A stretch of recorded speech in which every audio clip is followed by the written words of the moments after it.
Well, you all voted for it, so here we go. Terra types and the difference between offensive and defensive Terra types. Shouldn't be too hard to explain. They are, rather simple to explain. But also play very differently to each other and the Pokemon that use them. Let's get this party started, but before we begin, I am working on another video party. It will take me a while to accomplish, so look out for a poll on my channel talking about that, and prepare to cast your vote. With that, now let's get this party started. Is there more to us than the words we say, the games we play? Can we know that we're not dreaming? Terra types. The power of the Terra, as I like to shout out, is the current gimmick of Gen 9, and when you terrestrialize your Pokemon, it will gain a specific Terra type. What type depends on the Pokemon itself, but you can change this Terra via Soup from Medali for 50 shards, or by catching a Pokemon with a Terra that isn't its usual typing in Terra raids. But of course, you already know this. You want to know the difference between an offensive and a defensive Terra. Well, to go into that, we need to tell the difference between the two. Offensive Terra types are used on Pokemon that like to be, offensive with their Terras, and especially their types. This because if you use a Terra type that is already the same type as the Pokemon that it is naturally, example a Dragon Terra on a Dragapult, then its Dragon type moves will not only receive the standard stab bonus it gets for being a Dragon type, but since its Terra is the same type as its normal typing, then it receives a Terra Stab. This means it deals 2 times the damage instead of the normal 1.5 bonus.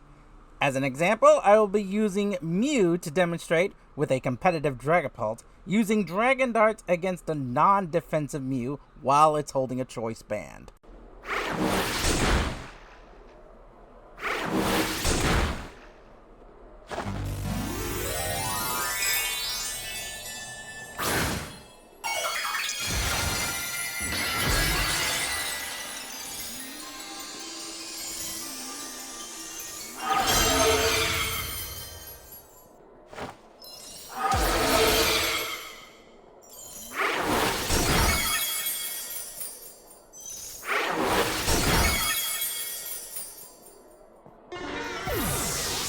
Now that's a lot of damage! This is generally used for offensive Pokemon. Pokemon that want to be aggressive right off the bat, deal massive damage, preferably before the opponent can respond.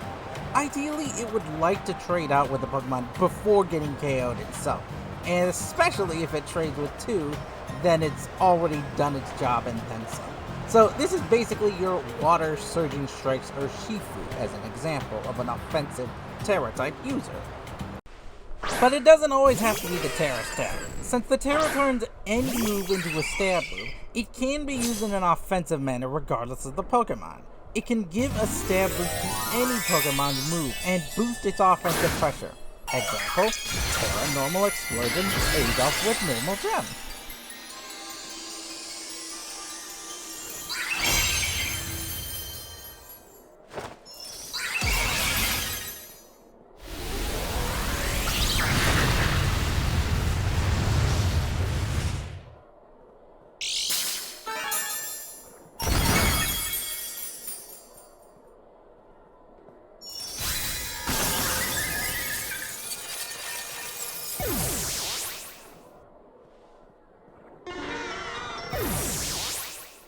Now that's a lot of damage!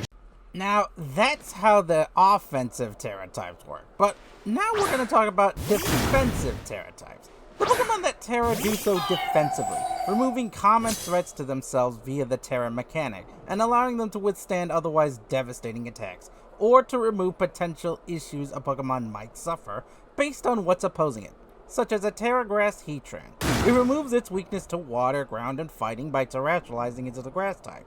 It can't be hit by fire types thanks to the flash fire, it can't be spored thanks to its grass typing, and while it fears flying still, it has responses to its other new weaknesses in poison, bug, and ice thanks to heat wave and earth power. As an example, here's how much damage Cresselia takes from a single Striker Sifu with and without the Terra mechanic.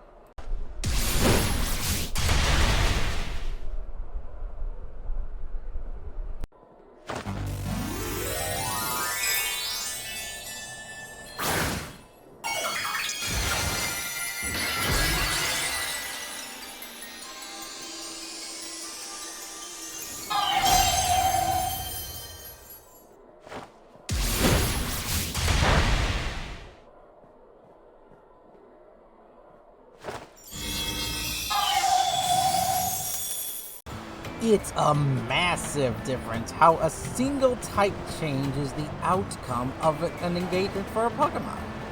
Okay, so we covered that, but there is actually another Tera playstyle, the Hybrid Tera Pokemon, as I like to call it, or a Pokemon that changes its typing via the Tera mechanic defensively, but uses it offensively. For my example, my Galarian Moltres, it uses the Water Tera. This allows it to survive and hold off against some of the strongest combos in the game, such as a Chi-Yu Fluttermane combo, spamming Dazzling Gleam and Heat Wave. Not only that, I can turn the Water Tera into a powerful attack against Chi-Yu and hit neutrally versus Fluttermane thanks to the move Tera Blast. Now, for the uninitiated, Tera Blast is normally a base 80 special attack with 100 accuracy, but it has a special gimmick where it always turns into the staff of whatever Tera the Pokemon turns into. It also has a special gimmick as well, where it turns into a physical or a special move depending on which stat is highest, meaning even physical attackers can use it, albeit only if they are Tera. So, if you were to turn into a Tera Fire, it becomes a Tera Fire move. Tera Water, it becomes into a Water type move. If you Tera Grass, it turns into a Grass move, and so on and so on.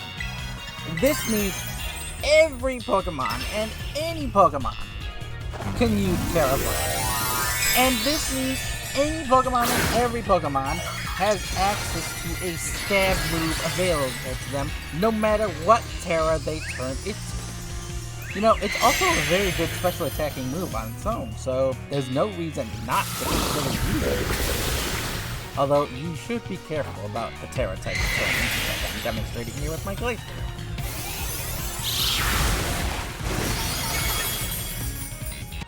And that's pretty much it. You can only use it once per battle, so carefully timing and planning your Tera can turn the tide of almost any battle. Pick your Tera carefully and you can turn any Pokemon into a powerhouse threat, or even remove all weaknesses potentially. I mean, Cresselia with Tera Electric has 0 weaknesses since, you know, Electric types only fear Ground type, and Cresselia has Levitate, which removes that weakness entirely. Hope you all learned something from this video, and you know, if you did, or if you just liked it in general, like it, share it, do all the things to help me and my channel grow. I'll see you all next time. Take care of yourselves, everybody. Bye-bye!